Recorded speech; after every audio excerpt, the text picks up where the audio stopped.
Hi ladies, welcome back to my channel. And apologies in advance for my voice. I know I sound really raspy right now. I'm recovering from a cold, so just bear with me. So today I want to talk about ugly girl syndrome and what that looks like and how you can overcome it if you struggle with ugly girl syndrome. Ugly girl syndrome is when a beautiful and highly accomplished woman behaves insecurely because she does not know that she's beautiful. And people can tell her on the regular, oh girl, you look good. Oh girl, you're so beautiful. You're so attractive. She can get a lot of male attention.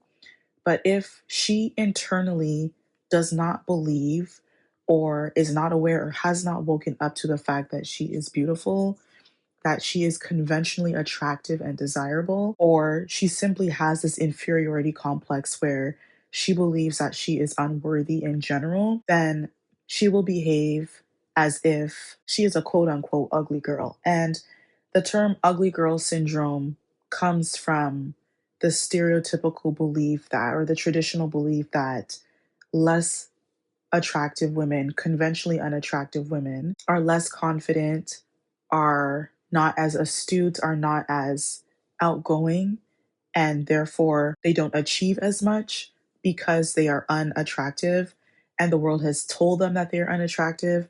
And so they respond to that critique, if you will, by mirroring back what was projected onto them. And this isn't true for every conventionally unattractive woman.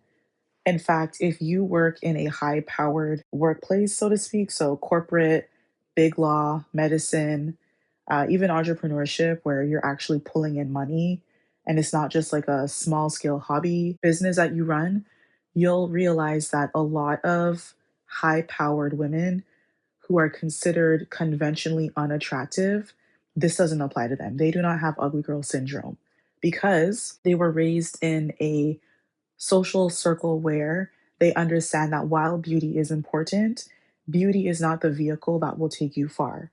Having smarts, having wit, having skill set that is profitable and that they can commodify to help others and thereby benefit from that, those are the attributes and the skills that will get them far in life.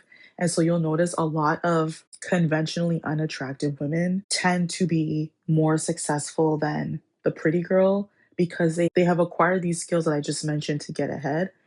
And therefore, they are capitalizing off these skills that actually translate into dollars and cents. This is why you'll see a lot of successful men, they are typically married to mediocre women, as you would call it, quote unquote. But those mediocre women are highly accomplished and are able to marry men like those and are able to have success on their own because they have commodifiable skills that will give them money and access to the soft life, quote unquote, that the pretty girls typically advertise on social media. And that's why I said in a previous video that fixating on beauty alone is a poverty mindset. It's a mindset that people who don't have anything else, they haven't acquired or achieved anything else, that's what they hold on to because that's all they have. But then you'll notice that a lot of pretty girls, if we're being honest, they don't make it past. Maybe they'll achieve some sort of clout or wealth on social media because there's something good to look at. But underneath, when you look at the layers of their success and what they've attained, many of them, they'll kind of ride the wave of the social media clout. They'll get the brand deals, they'll get the trips and the free gifts that comes with that. But then a lot of them end up experiencing financial hardship. It's like they are super, super attractive, beautiful women with great personalities, but they haven't learned the art of having commodifiable skills and they haven't learned the art of privilege stacking on top of their beauty to not only to not only build what they have, but to sustain what they have. And so that's why a lot of times you'll see a lot of pretty girls don't make it past the level of social media influencer and the equivalent, whatever that may be in the workforce, and they kind of just stay at the bottom. But then a lot of the high powered CEOs, business owners, doctors, lawyers, politicians, what have you, those women are considered mediocre, basic, ugly. I don't believe that anyone's ugly, but I'm just using the terminology that society would use to describe these women. And they manage to get ahead. And a lot of them get ahead on their own without the help of a man. Prime example is Michelle Obama. Michelle Obama, we all know who she is, highly accomplished lawyer before she met Barack Obama, later became the First Lady of the United States, and the rest is history.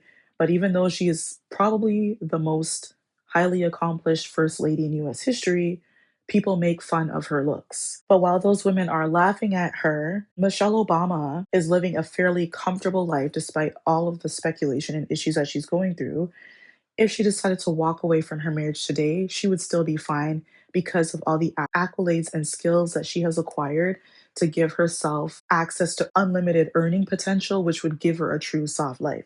So that's as an aside. But a lot of beautiful women, not only do they lack the skills in that department to propel them to truly have a sustainable lifestyle, one that's not dependent upon social media clout, one that's not dependent upon whether a man is into her, etc., they show up as insecure. So we're talking now about the women who don't even have the skill set or the confidence to use their beauty to even put themselves in the public eye to earn some sort of clout, which could then translate into money, experiences, etc. They struggle with this because they have what you call ugly girl syndrome, operating like they are not that girl. And these are often the nerds growing up in school, the girls that were raised in strict religious households, the overweight girls, the girls with chronic acne, the girl that was just socially awkward because maybe she was sheltered, maybe she was bullied for whatever reason.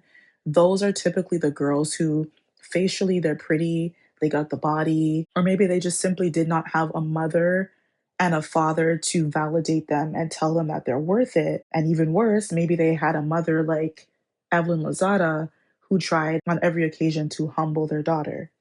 And so the ugly girl syndrome in pretty girls shows up as needing to constantly improve herself. That's one way.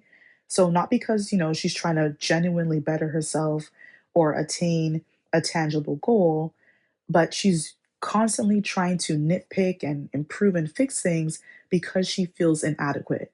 So maybe she struggled with chronic acne at one point and she worked really hard to clean up her hormones, her diet, and to clear her skin. And now she's glowing, but she fixates on her weight or when like she's in relatively good shape. And yes, we all can do better and we all should achieve better, but what differentiates someone, a pretty girl who has ugly girl syndrome and just a regular human being, is that she never celebrates her wins. She never acknowledges, like, oh, I'm that girl. When someone tells her, hey, you're really pretty, or you look really nice, or you carry yourself well, she feels uncomfortable or she doesn't believe them because she has not awoken to the fact that she's pretty because she's still looking at life through when she wasn't pretty, quote unquote, when she still had those flaws that overpowered her beauty that everyone else can now see. For women like these, the goalpost keeps moving and they never really get there, whatever wherever there is.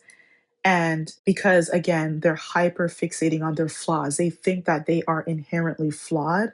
And so, with them achieving one thing, they end up looking for the next thing to fixate on, looking for the next thing to pick up, to nitpick. And a prime example of this is women who maybe you were bullied, maybe you are a mixed race or mixed race passing looking type of girl in school and you were bullied by maybe the white girls if you live in a predominantly white neighborhood or the black girls of your community, they didn't accept you because you did not look like the conventionally black woman, and so maybe you were bullied. You're not a real black girl, you're an Oreo, but then also you don't fit into the other side of your family or the community that you grew up in because you have darker skin, because you have some sort of texture to your hair.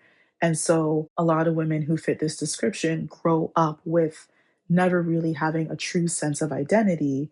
And that shows up in them nitpicking who they are and having a high, even in simple terms, having what they call high functioning depression, where you feel depressed because you think that there's something wrong, there's something that you always need to fix without taking the time to acknowledge what you've achieved. And a prime example of this is Cheslie Kryst.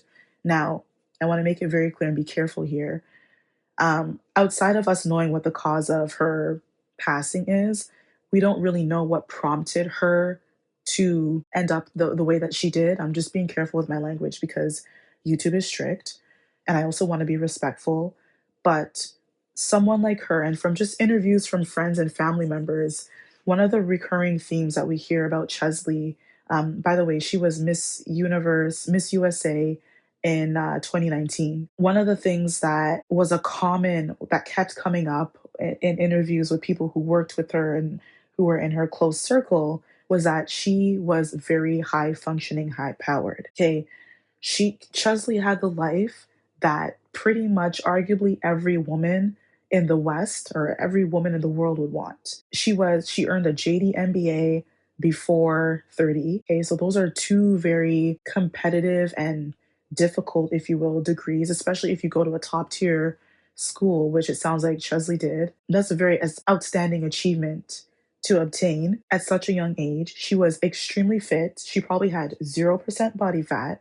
She was extremely beautiful. She had long, thick, curly hair that women from all races would probably envy her for. She became Miss North Carolina 2019 and then won Miss USA, which is a highly competitive, well respected pageant system to win. And then she was able to travel the world from that, be a news correspondent with E! News. She had a beautiful penthouse condo in New York City. Like, Chesley was living the life. And yet, still, she felt inadequate. She felt like something was missing because she likely experienced some form of inadequacy growing up that wasn't reconciled. And a big part of that was her being bullied growing up. And so maybe there was a piece of her where it was like, okay, I'm going to prove to my bullies that I'm that girl, which she really was that girl. Like, it really pains me to even talk about Chesley like this. And this is a common thing, honestly. If you're someone who is familiar with pageantry, a lot of pageant girls have no sense of identity outside of pageantry. So even though they had a life, obviously, before they enter the pageant system, once they win, on one hand, it's like, okay, I'm getting all this recognition, I'm getting this title and this validation. I don't know what life looks like for me outside of that. And then on the other hand, some of them, if they don't win a title or if they come close to winning a title like Miss USA, they just go after the next one and the next one and the next one and the next one to the point that they spend more time, honestly, spending money entering in pageants. Pageants are very expensive. You don't get paid to be a title holder unless you have something prestigious like Miss USA, Miss America, etc., Miss Universe on the global level. And so they do this because they so very badly want this validation. They so very badly attach their identity to being to this quite frankly superficial title that if they don't achieve it, many of them fall into depression. Or once that title is over, and you place your crown on your successor's head, a lot of them fall into a deep depression. And unfortunately, Chesley passed away after her shortly after her term with Miss USA. And women who struggle with this struggle with confidence. They typically struggle with boundaries. They typically struggle with people pleasing because the fact that they were beautiful, charming, kind was weaponized when they were a youth. Especially if you were raised in a religious household, you're often taught that confidence equals arrogance, and you're told to kind of put away your arrogance, quote unquote, and take on humility. But the humility often equates to being a self depreciating doormat. And so a lot of women, and this is not specific to Chesley, I'm just speaking in general here, they tend to turn to people pleasing because they want to appear as less threatening, or they have been conditioned to believe that they're not that girl. Again, the mousy church girl who lacks confidence and is afraid to dress up. You know, like their parents will tell them, oh, you need to hide your beauty, you need to be modest, completely cover yourself, even Muslim women as well, because you don't want to entice men, as if men are not in control of their thoughts and urges, etc. And so a lot of women are told that, especially if you're beautiful or you're naturally curvaceous, you have a beautiful body, you need to hide that underneath layers and layers and layers of clothing. And a lot of women will kind of struggle with confidence outside of those boundaries where you struggle to speak up for yourself and advocate for yourself at work. You struggle to advocate for yourself with friends who take advantage of you or family members who take advantage of you, especially, and you kind of just go from being a doormat in one situation to the next because you were told that speaking up for yourself is a sin, and that, even again being a pretty girl, you're kind of told that you're not that special, and other women who are not as beautiful as you, they have worth and value just like you. Don't think that you're better than anybody else. As if to say that it is your job and your duty to validate another woman who may not be as attractive as you or may not have the confidence as you. And so a lot of these women, they kind of push past it in many different ways. Some women will, get a makeover and wear makeup, take the time to style their hair.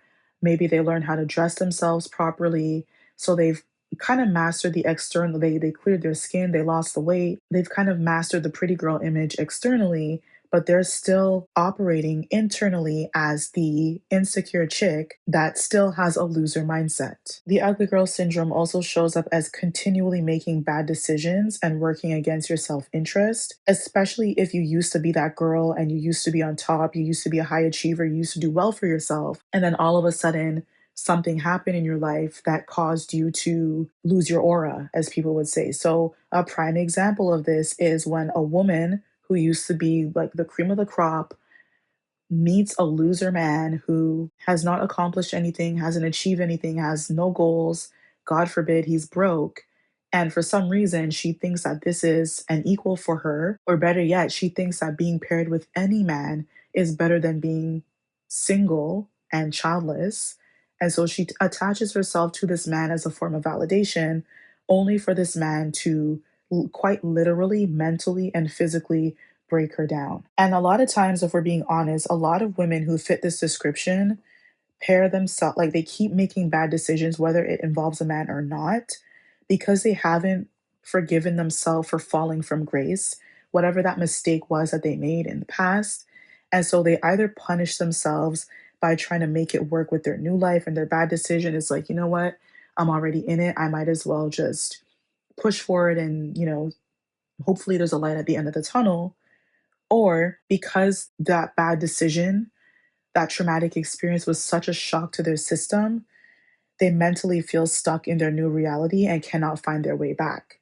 A prime example of this is Cynthia from The Real Housewives of Atlanta. Anyone who's familiar knows that Cynthia used to be a high achieving supermodel. She used to live in New York City. Hey, she used to be on the cover of Essence, Vanity Fair. She used to work for brands like Maybelline and Olay. Like, these are very highly coveted. She appeared in Vogue magazine, okay, Glamour. These are very, like, a very, very small percentage of women can only hope and dream that they'll ever make it as a model to the point that they're able to earn a living from that, let alone be featured in any of these campaigns that I just mentioned. Cynthia had that. And she lost all of that the moment that she got with Peter, whatever the hell his last name is. She gave up her life in New York City, her career, to move to Atlanta. Atlanta is not, especially during the time when she moved to Atlanta in the early 2000s, she gave up her career to move to a city that was not known for modeling in hopes of attaching herself to a man who he himself wasn't even established. Peter relied on Cynthia's name and Cynthia's money to open up his failed businesses and to get some clout, only for it to end in financial hardship, lawsuits, bankruptcy, imprisonment, and then divorce. Okay, so Peter literally, Cynthia, I should say, allowed herself to have her beauty, her life force, everything siphoned by Peter. And if you notice from the show, she used to complain about suffering from fibroids. And Peter would make comments about her being fat and lazy and would smack her butt and make her feel insecure. And any woman would feel insecure by a gesture like that and being told quite literally that they're fat and lazy. But especially if you were a supermodel who has made money off of being skinny and attractive, there's a high standard that models of Cynthia's caliber must follow in order to be successful. And to go from that to having hormonal issues, which probably, if we're being honest, were triggered by the stress that she experienced from being paired with Peter Thomas, is something that is very difficult for someone to get out of unless they have some level of support. And Cynthia's sister Marjorie would try to encourage her. She and Peter would often bump heads because Marjorie, quite frankly, did not like Peter, and for good reason. Unless you have the willpower to say, I want to get back to being the lady that I was. Maybe I won't ever walk the runway again. Maybe I won't be on these magazine covers because I'm no longer within that age category. That's fine. You know, I can still have a name and an identity for myself. And Cynthia tried to do that with her modeling agency that she tried to open in Atlanta. But again, like that really, that business struggled because she was trying to operate a New York esque type of modeling agency in the South. Whereas if she had went back to New York after her marriage ended with Peter, or even before, if she had the good sense to do so, she probably would have a very successful modeling agency to this day. And I know that it was a mindset thing for Cynthia and her suffering from ugly girl syndrome, feeling inadequate because even after her marriage ended, she stayed in the toxic environment that is Atlanta and tried to make things work. She tried to make things work. She dated a bunch of other guys here and there. And then she married Michael Hill in 2020 only for him to embarrass her and the relationship to end in divorce because he cheated on her. And I'm not demonizing women who desire a romantic relationship with men. As I've said, like it's important for you to decenter men and put yourself first. Decentering men means operating in a way that serves your best interests. That means you only align with men who will amplify your life and make it better, not worse, or you are willing to be and you are okay with being alone until you're able to find that. And if you're not able to find that, it will not crush you and make you depressed because you have already built a self-fulfilling happy life for yourself that is not attached to a man. Okay? And it's very important because the moment that that man lets you down or leaves you, a lot of women, they don't know what to do with themselves. They go through deep depression, they go through financial issues, they gain a shit ton of weight because that catalyst that they were holding on to as an escape from reality or to validate them as a human being has now let them down and is gone. And now they don't know who they are outside of this man. But again, Cynthia could have, honest to God, gotten with a high powered executive, some businessman in the modeling fashion industry, or whatever, but she chose a loser from Atlanta who had nothing because that is where she was at energetically and mentally. She didn't think you could easily say, like, a lot of times, like, you'll see social media influencers, for example, get paired with men who are clearly losers. And you're like, oh, girl, like, you're so pretty. You could get better than that. And it's like, technically, yes, they could get better. On paper, yes, they should get better, but they will not. They got exactly what they deserve, for lack of a better word, because that is where their mindset is. They would probably feel threatened and uncomfortable by a better quality man who meets them, who is on their level, because they are not yet at that level. And so, because they haven't worked through whatever causes them to have ugly girl syndrome, they are stuck with a man who is subpar to them energetically. A good example of this, again, is Shanice Hairston and The Game. You would look at her and say, oh, she should get better because she's so beautiful.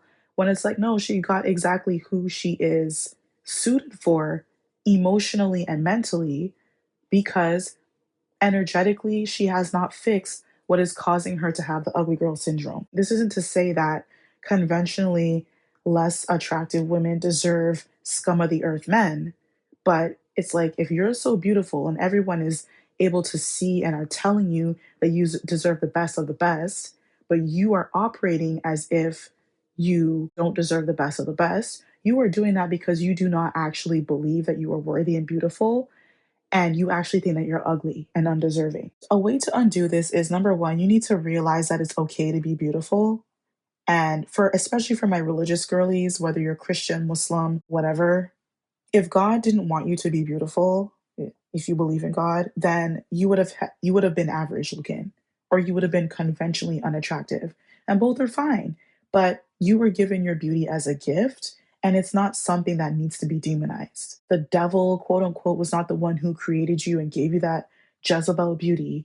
God Himself, who creates beautiful things, gave you that beauty, and it is literally your birthright to celebrate that and to flaunt it and be confident in it.